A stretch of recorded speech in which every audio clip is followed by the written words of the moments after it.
ए राजकुमारों, क्यों इस पुराने राज्य के पीछे एक दूसरे के दुश्मन बन रहे हो? मेरे साथ चलो, मैं तुम्हें 7 समुंदर पार वो राज्य दूंगी जहाँ सोने की दीवारें और हीरो के फर्श हैं। मैं तुम्हें वो ताकत दूंगी कि पूरी दुनिया तुम्हारे कदमों में होगी। बस एक बार मुझसे हाथ मिला लो। तुम कौन हो ऐ सुंदर परी? तुम्हारी बातों में तो शहद से ज्यादा मिठास है। अगर तुम कहो तो मैं अभी इस गद्दी को ठुकरा कर तुम्हारे पीछे चलने को तैयार हूँ। मुझे वह ताकत चाहिए जिसकी तुम बात कर रही हो। बताओ मुझे क्या करना होगा? ये कहानी है सुंदरपुर गांव की, जिसमें राजा प्रताप सिंह राज किया करते थे। उनके 3 ही बेटे थे। बड़े बेटे का नाम राजकुमार रणवीर, छोटे का नाम राजकुमार कबीर और सबसे छोटे बेटे का नाम राजकुमार सूरज था। राजा को अपने तीनों बेटों से एक जैसा प्यार था। वो चाहता था कि तीनों में से जो सबसे अक्लमंद और समझदार हो उसी को राजा बनाए और उनके बीच इंसाफ के साथ फैसला करे। मगर कुछ दिनों से राजा को अजीब अजीब सपने दिखाई दे रहे थे। उस दिन भी वो अपने सिंहासन पर परेशान बैठा हुआ था जब मंत्री ने राजा की परेशानी की वजह पूछी। मैं सुबह से आपको देख रहा हूँ। आप बहुत परेशान और उदास नजर आ रहे हैं। मुझसे आपकी यह परेशानी देखी नहीं जा रही। अब मुझे बताएं महाराज, आपकी उदासी की क्या वजह है? मैं आपकी उदासी को जल्द से जल्द दूर करना चाहता हूँ। राजा मंत्री की बात पर मुस्कुराए, फिर कहने लगे, क्या बताएं मंत्री जी आपको कि हम इतने दिनों से इतने ज्यादा परेशान क्यों हैं? यह बात तो मैंने देखी है कि आप कुछ ज्यादा ही परेशान हैं, मगर आपने इसकी वजह नहीं बताई। शायद आप मुझे इस काबिल नहीं समझते कि अपनी परेशानी मुझे बता सकें। ऐसी बात नहीं है मंत्री जी, हम बस खुद ही अपने आप को नहीं समझ पा रहे हैं। इस सपने ने हमारे सोचने समझने की सारी शक्ति को छीन लिया है। हम किसी को बताएं भी तो क्या ही बताएं कि हम एक सपने की वजह से परेशान हो रहे हैं। सुनने वाले क्या कहेंगे? आखिर क्या सपना देखा है आपने महाराज? बताएं तो सही, शायद उस सपने में आने वाले कल का कोई इशारा हो। यह तो आपने ठीक कहा, इस सपने में आने वाले कल का ही इशारा है। इसीलिए तो हम परेशान हैं कि सपने में हमारे लिए भविष्य का ही इशारा है। हमने देखा है कि हमारा एक राजकुमार जिसके चेहरे पर नकाब है, हम उसका चेहरा नहीं देख सके कि वह हमारा कौन सा बेटा है। मगर इतना जरूर देखा है कि उसने राज्य के खिलाफ किसी लड़की के साथ मिलकर बहुत बड़ी साजिश की है और लोगों को तकलीफ पहुंचाई है, और इसके वजह से वो काफी ज्यादा परेशान है और हमारा राजकुमार बिल्कुल शैतान बन चुका है। मंत्री भी ये सपना सुनकर परेशान हो गया। और यह सपना हमें पिछले कितने ही दिनों से बार बार आ रहा है। यह हमारे लिए भगवान की तरफ से कोई इशारा है। हम तो यह सोच रहे हैं कि तीनों राजकुमार की परीक्षा ले लें और जो परीक्षा में उत्तीर्ण हो जाए उसे राजा बना लें। और अब यह सपना, मुझे तो डर लगने लगा है।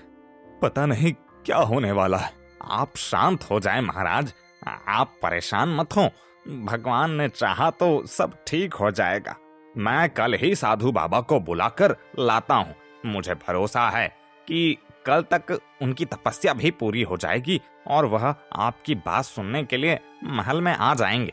साधु बाबा को परेशान करने की जरूरत नहीं, वह तपस्या कर रहे हैं, भगवान की याद में हैं। हम नहीं चाहते कि उन्हें भगवान की याद से एक पल के लिए भी दूर करें। हम कल खुद ही साधु बाबा के पास चलेंगे। पता नहीं क्यों हमारे मन में पहले यह ख्याल नहीं आया। साधु बाबा ही हैं जो हमारे सपने का मतलब बता सकते हैं। महाराज मंत्री और अपने सैनिकों के साथ साधु बाबा के पास आए। वो एक पेड़ के नीचे बैठकर तपस्या कर रहे थे। राजा को देखकर साधु बाबा ने अपनी आंखें खोली। आ गए महाराज, आपका ही इंतजार कर रहे थे। हमें शक था कि आज आप जरूर आएंगे। राजा उनकी बात सुनकर हैरान रह गए। प्रणाम साधु बाबा, मैं बहुत परेशान हूँ। दिमाग पर अजीब सा बोझ है, इसीलिए आपके पास आया हूँ। मगर आप यह बात कैसे जानते हैं कि मैं यहाँ पर आ रहा हूँ? मैं जानता हूँ महाराज कि आपके दिल और दिमाग पर कितना बड़ा बोझ है। जब इंसान के दिल और दिमाग पर बोझ छा जाता है और वह जब अंधेरे में भटकने लगता है, तो जरा सी रोशनी के लिए वह हर तरफ हाथ पांव मारता है।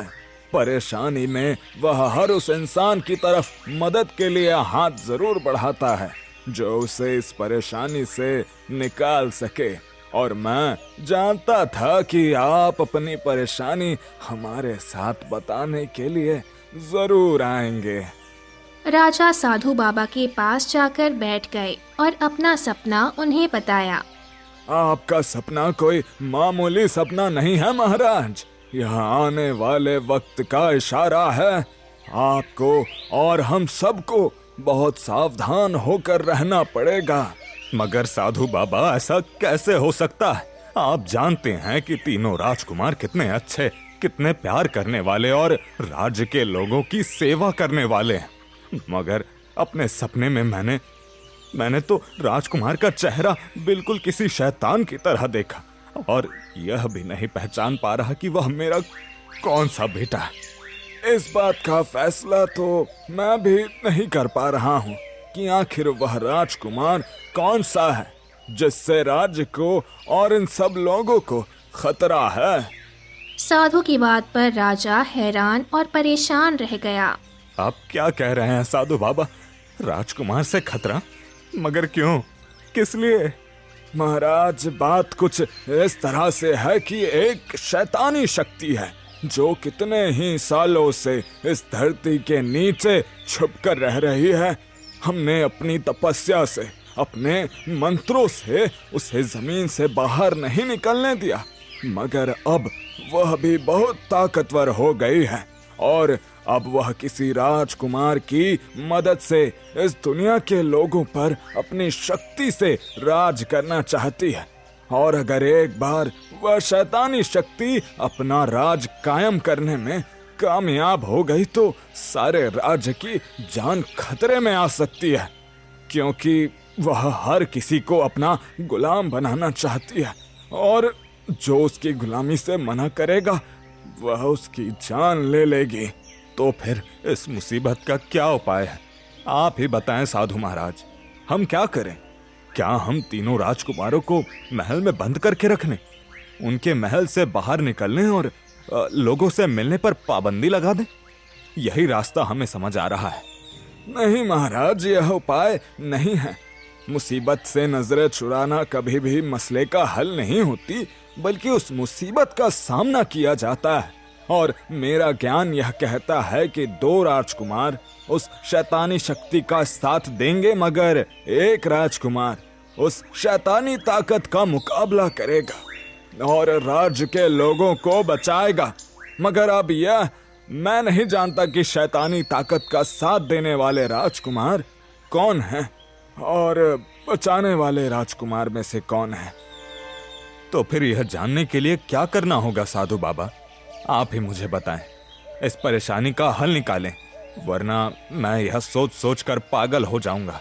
सारा जीवन मैंने अपनी राज्य के लोगों के सेवा में बिताई है, उन्हें कभी किसी मुश्किल में फंसने नहीं दिया, और अगर अब उनके साथ मेरे ही किसी राजकुमार की वजह से बुरा हुआ तो मैं खुद को कभी माफ नहीं कर सकूंगा। मैं इस बारे में कुछ सोचता हूँ। मैं कल सुबह आपके पास महल में आऊंगा और तभी हम इस मुसीबत का उपाय निकालेंगे। कल ही मैं आपको कोई रास्ता बता सकता हूँ। अभी तो मैं खुद भी दिमागी तौर पर उलझ कर रह गया हूँ। राजा महल वापस आ गए और किसी से बात किए बिना ही अपने कमरे में सो गए।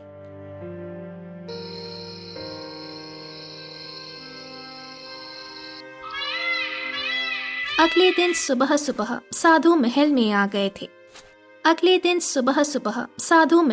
गए थे और उन्हें देखकर अपनी जगह से उठकर खड़े हो गए। साधु बाबा, सारी रात मैं सो नहीं सका, आपके ही बारे में सोचता रहा। ना जाने आप कब आकर मुझे इस मुसीबत का हल बताएंगे। धीरज रखिए महाराज, शांत हो जाइए। जो बात मैं आपसे करने जा रहा हूँ उसको सुनने के लिए आपको हौसले की जरूरत है। ऐसा है महाराज कि आपको तीनों राजकुमारों को एक सफर पर भेजना होगा। तीनों की परीक्षा लेनी होगी। कैसी परीक्षा साधु बाबा? वह परीक्षा उनसे मैं लूंगा। उनके लालच, सब्र और ईमानदारी की शक्ति का अंदाजा लगाऊंगा, और जो इस परीक्षा में पास होगा तो समझ लीजिएगा कि वही राजकुमार ही अब इस राज्य के लोगों को बचा सकता है, और जो बाकी के 2 राजकुमार हैं उन्हें शैतानी शक्ति के वश में आने से हमें रोकना होगा। ठीक है साधु बाबा, जैसा आपको बेहतर लगे। अब मुझे बताएं कि मुझे क्या करना होगा।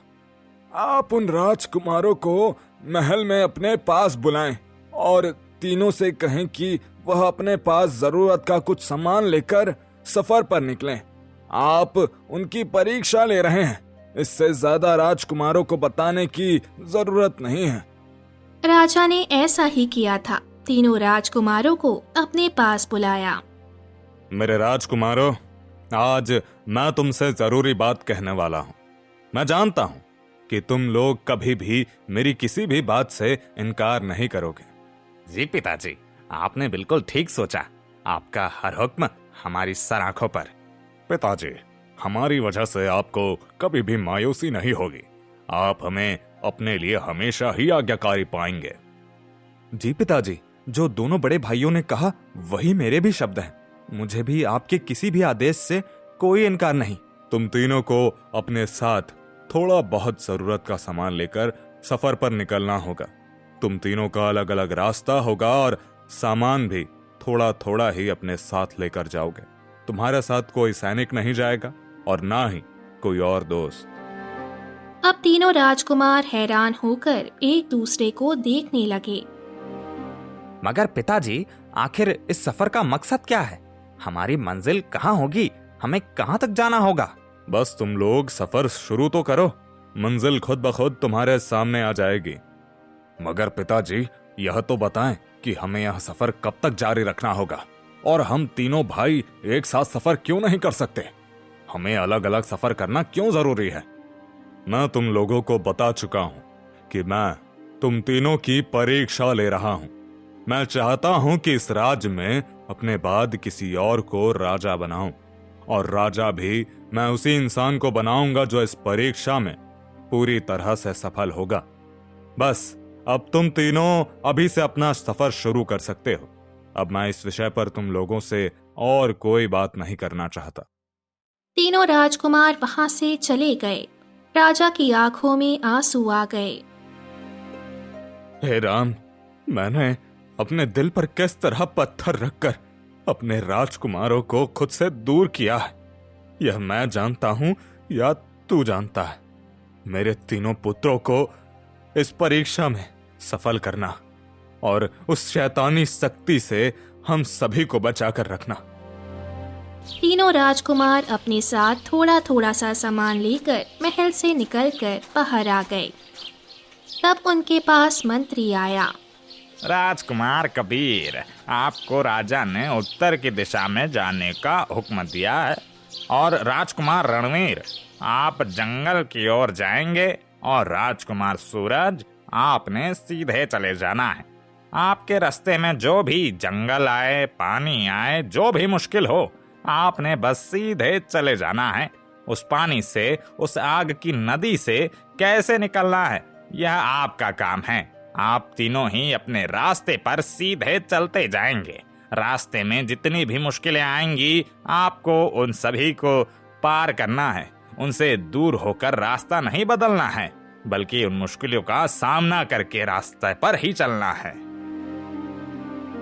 तीनों अपनी अपनी जगह पर हैरान और परेशान थे, मगर उन्होंने कुछ भी नहीं बोला। तीनों अपने अपने रास्ते पर चल पड़े।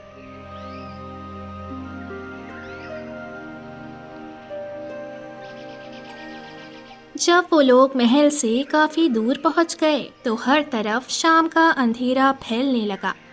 उन तीनों को ही भूख लगने लगी। तीनों ने अपना अपना खाना निकाल कर रख लिया। आज तो सफर करते वक्त मुझे भूख का एहसास भी नहीं हुआ। अब इतनी भूख लग रही है जैसे मैं सदियों से भूखा हूँ। जैसे ही राजकुमार कबीर खाना खाने लगा तो उसके पास एक बूढ़ा आदमी आया। मुझे भूख लगी है बेटा। मैं एक गरीब बूढ़ा हूँ और कमजोर मुसाफिर हूँ। भगवान के लिए मुझे कुछ खाने को दे दो। मेरे पास तो थोड़ा सा ही खाना है। पिताजी के कहने पर सिर्फ जरूरत का ही सामान लेकर महल से निकला था, और अगर इसमें से कुछ इस बूढ़े को दे दिया तो मैं खुद क्या करूँगा? क्या पता मुझे कब तक इस सफर को करना पड़े। नहीं नहीं, मुझे अपना खाना इस बूढ़े को नहीं देना चाहिए। बूढ़े ने कबीर से दोबारा खाना मांगा तो कबीर गुस्से से चिल्लाने लगा। चले जाओ यहाँ से बूढ़े आदमी। तुम अगर भूखे हो तो मैं क्या करूं? इसमें मेरी क्या गलती? जाओ यहाँ से, मुझे तंग मत करो। कबीर के इस तरह चिल्लाने पर बूढ़ा वहां से दूर चला गया और फिर अपनी जगह से गायब हो गया। राजकुमार रणवीर एक पेड़ के नीचे बैठकर खाना खाने लगा तो उसके पास भी वही बूढ़ा आदमी आया। कितना अच्छा किया मैंने जो पिताजी की बात पर पूरी तरह से अमल नहीं किया। उनके कहने के बाद भी ज्यादा खाना लेकर अपने पास रख लिया। अब पता नहीं मुझे कितने दिन सफर करना पड़े, यह खाना और पानी तो मेरे ही काम आएगा। सही कहते हैं, मैं अपने भाइयों में सबसे ज्यादा समझदार हूँ। अरे बेटा, मुझ गरीब को भी दोने वाले खाने को दे दे। मैं तो कब से भूखा हूँ। अच्छा खाना खाने के लिए तरस गया हूँ। अगर मुझे खाना दोगे तो ऊपर वाला तुमसे खुश होगा। ऊपर वाला मुझसे पहला ही खुश है। उसे खुश करने के लिए मुझे अपना हिस्से का खाना तुम्हें देने की जरूरत नहीं है। अब जाओ यहाँ से, मेरा दिमाग खराब मत करो। बूढ़े को डांटकर राजकुमार रणवीर ने वहां से भगा दिया। थोड़ा सा दूर जाकर बूढ़ा गायब हो गया। मंत्री जी ने पिताजी का हुक्म दिया था कि मेरे रास्ते में जो भी आएगा मैं सीधा गुजरता जाऊंगा। अब यह नदी तो बहुत गहरी लग रही है। क्या करूं? इस नदी में तैरकर कैसे गुजरूंगा? इस नदी में तो मुझे मगरमच्छ भी नजर आ रहे हैं। यह तो मुझे खा जाएंगे। सूरज खाना खाते हुए नदी की तरफ देखकर सोच रहा था जब उसके पास बूढ़ा आदमी आया। मैं बहुत भूखा हूँ बेटा। क्या तुम्हारे पास मेरे लिए खाने को कुछ होगा? मैं तो वैसे भी थोड़ा सा ही खाना लेकर आया था। क्या करूं? अगर इस बूढ़े को खाना दे दिया तो मेरे लिए क्या बचेगा? राजकुमार सूरज सोच में पड़ गया तो बूढ़ा कहने लगा, चलो बेटा, कोई बात नहीं। मैं गरीब बूढ़ा एक दिन और भूखे पेट गुजार लूंगा। किसी न किसी को तो मुझ पर दया आएगी ही, तो कोई भी मुझे खाना खिला ही देगा। आप आए मेरे साथ बाबा। आप खाना खाएं। आपको भूख लगी है ना? और खाना मेरे पास है, मैं आपकी भूख मिटाता हूँ। बूढ़ा आदमी हैरान रह गया। फिर राजकुमार के पास आया तो राजकुमार ने सारा खाना बूढ़े के सामने रख दिया। आपको जितना खाना खाना है आप खा सकते हैं। आपकी भूख अच्छे से मिटा लें। तुम भी खाना खाओ ना बेटा। मैं तो खाना खा चुका हूँ। अब मैं इस नदी से गुजरने के लिए कोई उपाय सोच रहा हूँ। तब राजकुमार सूरज की नजर एक पेड़ पर पड़ी थी। इस पेड़ की लकड़ियां तो नाव बनाने के लिए सही रहेंगी। मुझे नाव बनाकर ही इस नदी से गुजरना होगा, वरना ये मगरमच्छ तो मुझे नदी के बीच में ही दबोच कर खा जाएंगे। राजकुमार सूरज नदी की तेज लहरों को देख रहा था, जहां बड़े बड़े मगरमच्छ अपना मुंह खोले शिकार कर रहे थे। उसने पास पड़े एक पुराने पेड़ को अपनी तलवार से काटना शुरू किया ताकि लकड़ियां इकट्ठी कर सके। एक बूढ़ा आदमी जो असल में एक सन्यासी बाबा थे, चुपचाप उसे देख रहे थे और फिर उनके पास आए। बेटा, तुम बहुत थके हुए लग रहे हो। क्यों इस मुश्किल काम में अपनी जान खतरे में डाल रहे हो? देखो, नदी के बाईं तरफ से एक बहुत ही आसान और सीधा रास्ता जाता है। वहां से तुम बिना किसी डर के निकल जाओगे। यह नाव बनाने की जिद तुम्हें कहीं का नहीं छोड़ेगी। सूरज डूबने वाला है और अंधेरा होते ही मगरमच्छ बाहर आ जाएंगे। बाबा, आपकी हमदर्दी के लिए धन्यवाद, लेकिन जिंदगी सिर्फ खतरों से बचने का नाम नहीं है। मुझे मेरे पिताजी के मंत्री ने साफ हुक्म दिया था कि मुझे अपने रास्ते से नहीं हटना और बिल्कुल नाक की सीध में जाना है। अगर मैं इस नदी के किनारे वाले रास्ते पर गया तो मैं अपने मकसद और अपने पिताजी की आज्ञा से मुकर जाऊंगा, जो मुझे बिल्कुल मंजूर नहीं। अरे नादान लड़के, तुम्हारे पिताजी तो मीलों दूर अपने घर में बैठे हैं आराम से। उन्हें क्या पता चलेगा कि तुमने नदी पार की या किनारे से होकर निकल गए। कोई भी तुम्हें देखने वाला नहीं है, इसलिए थोड़ी अकल से काम लो और अपनी जान बचाओ। यह लकड़ियां काटना छोड़ो और मेरे साथ आसान रास्ते पर चलो। आप ठीक कहते हैं बाबा कि मेरे पिताजी मुझे नहीं देख रहे। वह तो इंसान है और उनकी नज़र सीमित है, मगर वह भगवान जिसने यह पूरी दुनिया बनाई है वह तो मुझे देख रहा है ना। मैंने अपने दिल से वादा किया है कि मैं अपने पिताजी का वफादार रहूंगा। अगर मैं अकेले में भी उनकी बात टाल दूं तो मैं खुद को कभी माफ नहीं कर पाऊंगा। सूरज ने अपनी मेहनत जारी रखी और कुछ घंटों में एक मजबूत छोटी नाव तैयार कर ली। उसने उसे नदी के पानी में उतारा और जैसे ही वो बीच लहरों में पहुंचा, एक अजीब चमत्कार हुआ। खूंखार मगरमच्छ जो अभी तक शिकारी नजरों से उसे देख रहे थे, अचानक शांत होकर पानी की गहराई में उतर गए और सूरज सुरक्षित दूसरी तरफ पहुंच गया। राजकुमार, भगवान के लिए रुक जाओ। मैं पिछले 2 दिन से इस तपती धूप में चल रहा हूँ। मेरा गला बिल्कुल ही सूख चुका है और मुझे ऐसा लग रहा है कि मेरी जान निकल जाएगी। क्या तुम्हारी इस मशक में मेरे लायक थोड़ा सा पानी होगा जिससे मेरी प्यास बुझ सके? हट जाओ मेरे रास्ते से बुड्ढे। तुम्हें नजर नहीं आता कि मैं एक बहुत बड़ी परीक्षा में हूँ और मुझे जल्दी ही अपनी मंजिल तक पहुंचना है। मेरे पास पानी का जो मशक है उसमें सिर्फ मेरी ही जरूरत के लिए पानी है। अगर मैंने तुम्हें पिला दिया तो मैं खुद प्यासा ही मर जाऊंगा। जाओ कहीं और जाकर नदी ढूंढो, मेरा समय खराब मत करो। बेटा, प्यासे को पानी पिलाना बहुत बड़ा धर्म होता है। क्या तुम्हारा दिल इस बूढ़े की हालत देखकर नहीं पिघलता? मैं बहुत दूर से आया हूँ और अब मुझ में एक कदम चलने की भी ताकत नहीं बची। बस 2 घूंट पीने दे दो।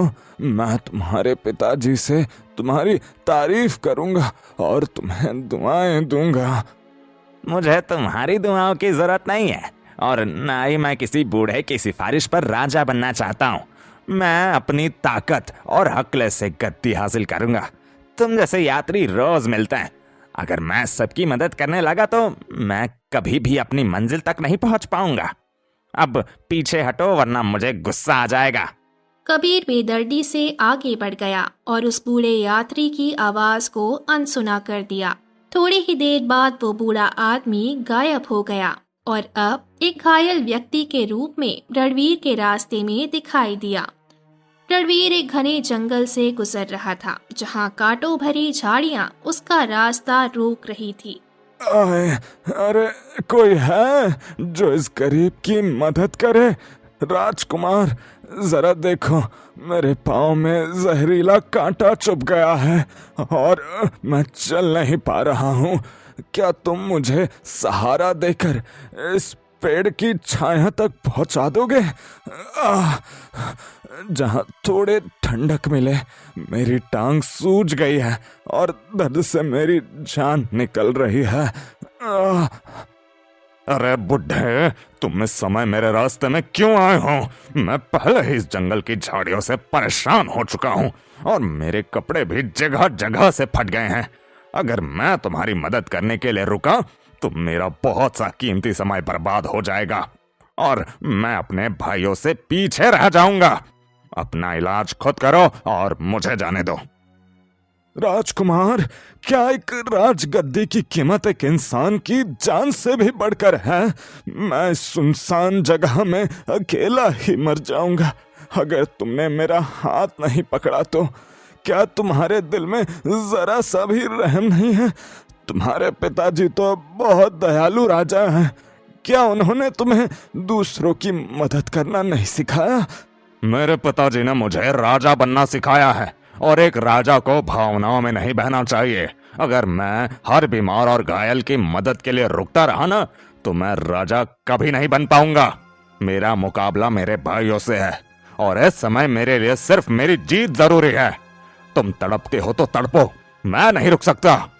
रणवीर ने उसे धक्का दिया और तेजी से आगे निकल गया, जबकि वो बूढ़ा व्यक्ति दर्द से कराहता हुआ वहीं रह गया। लेकिन हैरानी की बात है कि वही बूढ़ा अब एक अंधे फकीर के रूप में सूरज के रास्ते में दोबारा आया। सूरज एक पथरीली पहाड़ी पर चढ़ रहा था, जहां गर्मी बहुत ज्यादा थी।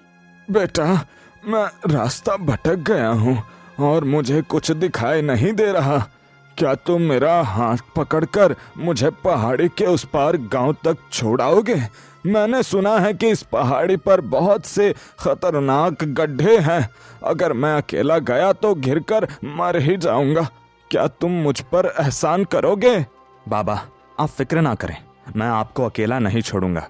आप मेरा हाथ पकड़ लें, मैं आपको गांव तक पहुंचाकर ही आगे जाऊंगा। भले ही मुझे देर हो रही है और मेरे भाई मुझसे आगे निकल सकते हैं, लेकिन किसी की जान बचाना मेरे लिए किसी भी राजपाट से ज्यादा जरूरी है। लेकिन बेटा, तुम्हें तो राजा बनना है ना। अगर तुम्हारे भाई पहले पहुंच गए तो तुम यह मौका खो दोगे। और क्या तुम एक अंधे फकीर के लिए अपनी पूरी जिंदगी की बादशाहत दांव पर लगा दोगे? अभी समय है, तुम मुझे यहीं छोड़कर भाग सकते हो। मैं किसी को नहीं बताऊंगा कि तुम मुझे मिले थे। बाबा, अगर मैं एक अंधे इंसान को खतरे में छोड़कर राजा बन भी गया तो वह गद्दी मेरे लिए कांटों की तरह होगी। एक सच्चा राजा वही होता है जो अपनी प्रजा के दुख को अपना दुख समझे। मैं भगवान पर भरोसा रखता हूं। अगर मेरी किस्मत में राज करना लिखा है तो वह मुझे मिलकर रहेगा, मगर मैं अपनी आत्मा को नहीं बेचूंगा। सूरज उस अंधे फकीर को सहारा देकर मीलों दूर गांव तक छोड़कर आया और फिर वापस अपने रास्ते पर मुड़ा। वो बहुत थक चुका था और उसके पांव से खून निकल रहा था, मगर उसके चेहरे पर एक अजीब सी शांति थी। आखिर में वे तीनों भाई एक बहुत बड़े मैदान में पहुंचे, जहां सूरज डूब रहा था। अरे भाई रणवीर, तुम भी पहुंच गए? मैं तो समझ रहा था कि मैं ही सबसे पहले पहुंचा हूं, लेकिन यह क्या, पिताजी और मंत्री जी तो पहले से ही यहाँ खड़े हमारा इंतजार कर रहे हैं।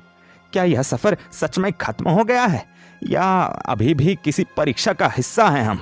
मुझे भी कुछ समझ नहीं आ रहा है। हम तो 3 अलग अलग दिशाओं में गए थे, फिर यह रास्ता हमें एक ही जगह कैसे ले आया? पिताजी के चेहरे पर इतनी गंभीरता क्यों है? और देखो, सूरज भी आ रहा है, इसके पैरों से तो खून बह रहा है। लगता है इसने बहुत मुश्किलें उठाई हैं। मेरे बेटों, पास आओ। तुम सब ने अपना सफर पूरा कर लिया है और यही वह जगह है जहां तुम्हारी मंजिल थी। मैं देख रहा हूं कि तुम सब थक चुके हो, लेकिन यह थकान तुम्हारे शरीर की है। मुझे तुम्हारे दिलों का हाल देखना था। अब चुपचाप हमारे साथ महल चलो, वहां सब साफ हो जाएगा। राजा की आवाज में ऐसा रौब था कि किसी भाई की हिम्मत नहीं हुई कि कोई और सवाल करे। वे सब घोड़ों पर सवार होकर महल पहुंचे, जहां दरबार सज चुका था। सभी मंत्री और आम लोग वहां मौजूद थे। सबकी नजरें गद्दी की तरफ थी कि आज अगला राजा कौन बनेगा। आज का दिन इस राज्य के इतिहास का सबसे बड़ा दिन है। मैंने अपने तीनों बेटों की चोरी छिपे परीक्षा ली। रास्ते में जो बूढ़ा आदमी तुम्हें मिल रहा था ना, वह कोई आम यात्री नहीं था, बल्कि सन्यासी बाबा थे, जिन्होंने अपनी शक्तियों से तुम सबका विश्वास और धीरज परखा। हाँ महाराज, मैंने देखा कि राजकुमार कबीर ने प्यासे को पानी देने से मना किया और राजकुमार रणवीर ने एक घायल की मदद करना जरूरी नहीं समझा।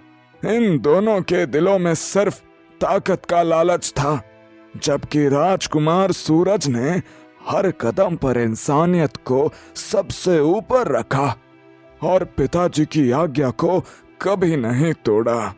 इसीलिए मैं पूरे होश में ऐलान करता हूं कि राजकुमार सूरज ही इस राज्य का अगला राजा होगा। वह न सिर्फ एक वफादार बेटा है बल्कि एक दयालु इंसान भी है जो अपनी प्रजा के लिए अपनी जान भी दे सकता है। आज से ताज सूरज के सिर ही सजेगा। पिताजी, यह सरासर नाइंसाफी है। एक बूढ़े की गवाही पर आप इतना बड़ा फैसला कैसे कर सकते हैं? मैं सबसे बड़ा बेटा हूँ, युद्ध की कला में माहिर हूँ और राज्य संभालने का अनुभव रखता हूँ। सूरज तो अभी नासमझ है, वह इतना बड़ा राज्य कैसे चलाएगा? रणवीर भाई बिल्कुल ठीक कह रहे हैं पिताजी। क्या हम सिर्फ इसलिए अयोग्य करार दिए गए कि हमने अपना सफर समय पर पूरा करने की कोशिश की? सूरज ने तो समय खराब किया, वह दूसरों की मदद में लगा रहा। एक राजा को सख्त होना चाहिए, ना कि इतना नरम दिल कि हर कोई उसे बेवकूफ बना सके। तुम दोनों जिसे कमजोरी समझ रहे हो वही असल में सूरज की सबसे बड़ी ताकत है। एक जालिम राजा सिर्फ डर फैलाता है, लेकिन एक दयालु राजा लोगों के दिलों पर राज करता है। सूरज ने साबित किया कि वह भगवान से डरने वाला इंसान है, और जो भगवान से डरता है वह कभी नाइंसाफी नहीं करता। अचानक दरबार के दरवाजे अपने आप खुल गए और एक बहुत ही सुंदर लड़की अंदर आई। उसकी सुंदरता ऐसी थी कि दरबार में मौजूद हर व्यक्ति की नजरें उस पर टिक गई, लेकिन उसके पीछे एक काला बादल मंडरा रहा था जिसे सिर्फ सन्यासी बाबा और सूरज ही महसूस कर पा रहे थे। ए राजकुमारों, क्यों इस पुराने राज्य के पीछे एक दूसरे के दुश्मन बन रहे हो? मेरे साथ चलो, मैं तुम्हें 7 समुंदर पार वो राज्य दूंगी जहाँ सोने की दीवारें और हीरो के फर्श हैं। मैं तुम्हें वो ताकत दूंगी कि पूरी दुनिया तुम्हारे कदमों में होगी। बस एक बार मुझसे हाथ मिला लो। तुम कौन हो ऐ सुंदर परी? तुम्हारी बातों में तो शहद से ज्यादा मिठास है। अगर तुम कहो तो मैं अभी इस गद्दी को ठुकरा कर तुम्हारे पीछे चलने को तैयार हूँ। मुझे वह ताकत चाहिए जिसकी तुम बात कर रही हो। बताओ मुझे क्या करना होगा? मैं भी तुम्हारा गुलाम बनने को तैयार हूँ। पिताजी ने हमें नजरअंदाज करके बहुत बड़ी गलती कर दी है। अब हम अपनी किस्मत खुद बनाएंगे। चलो रणवीर भाई, इस लड़की के पास वह सब कुछ है जो हमें चाहिए। हमें इस महल की अब कोई जरूरत नहीं है। वो लड़की एक शैतानी हंसी हंसकर रणवीर और कबीर को अपनी तरफ खींचने लगी। सन्यासी बाबा ने तुरंत अपनी लाठी जमीन पर मारी और मंत्र पढ़ना शुरू कर दिए। सूरज ने अपनी तलवार निकाली जिससे एक पवित्र रोशनी निकल रही थी क्योंकि उसका दिल साफ था। सूरज, सावधान हो जाओ, यह वही शैतानी शक्ति है जिसकी हमने बात की थी। यह लड़की के रूप में तुम्हारे भाइयों की आत्मा को कैद करने आई है। इस पर हमला करो इससे पहले कि यह उनकी जान ले ले। यह तुम्हारे परिवार को तबाह करने आई है। ऐ काली शक्ति, तुमने मेरे भाइयों के कमजोर विश्वास का फायदा उठाया है, लेकिन मैं तुम्हें यहाँ से एक कदम भी आगे नहीं बढ़ने दूंगा। अपनी असलियत में आओ और मेरे भाइयों को छोड़ दो, वरना यह पवित्र तलवार तुम्हें राख कर देगी। तुम छोटे से इंसान जिसके पाँव से अभी भी खून बह रहा है, तुम मेरा मुकाबला करोगे? मैंने तुम्हारे दोनों बड़े भाइयों को अपना गुलाम बना लिया है। अब ये मेरे इशारों पर नाचेंगे। तुम अकेले क्या कर पाओगे? मैं तुम्हें भी अपने जादू में कैद कर लूंगी। सूरज, इसके माथे पर वह पवित्र राख फेंको जो मैंने तुम्हें दी थी। यही इसकी मौत है। मैंने अपनी तपस्या से इसे इस दरबार में कैद कर लिया है। अब यह कहाँ भाग के जाएगी? जल्दी करो, वरना यह अपनी जादुई धुंध फैलाकर सबको अंधा कर देगी। सूरज ने बिजली की तेजी से छलांग लगाई और सन्यासी बाबा की दी हुई पवित्र राख उस लड़की के माथे पर मार दी। एक भयानक चीख गूंजी और दरबार की दीवारें हिल उठी। वो सुंदर लड़की एक काले धुएं में बदल गई और उसकी जगह एक बदसूरत चुड़ैल दिखाई देने लगी। नहीं, ये तुमने क्या किया? मेरी परसों की मेहनत बर्बाद कर दी। मैं इस राज्य को अपनी गुलामी में लेना चाहती थी। मैं इन भाइयों को आपस में लड़ाकर इनका खून पीना चाहती थी। मुझे छोड़ दो, मैं जल रही हूँ। ये राख मुझे खत्म कर रही है। तुम्हें अब कभी आजादी नहीं मिलेगी। तुमने इंसानियत के भेष में छिपकर धोखा दिया। अब तुम मेरी इस जादुई बोतल में हमेशा के लिए कैद रहोगी। तुम्हारा राज खत्म हुआ और अब यहाँ सिर्फ सच्चाई और रोशनी की जीत होगी। सन्यासी बाबा ने एक छोटी सी शीशे की बोतल हवा में लहराई और वो काला धुआं चीखता हुआ उस बोतल के अंदर खिंचता चला गया।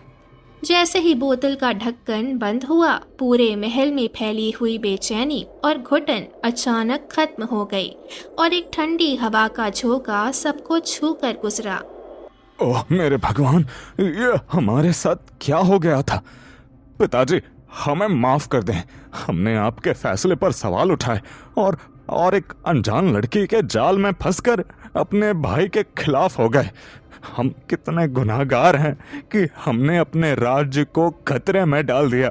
सूरज भाई, हमें माफ कर दो।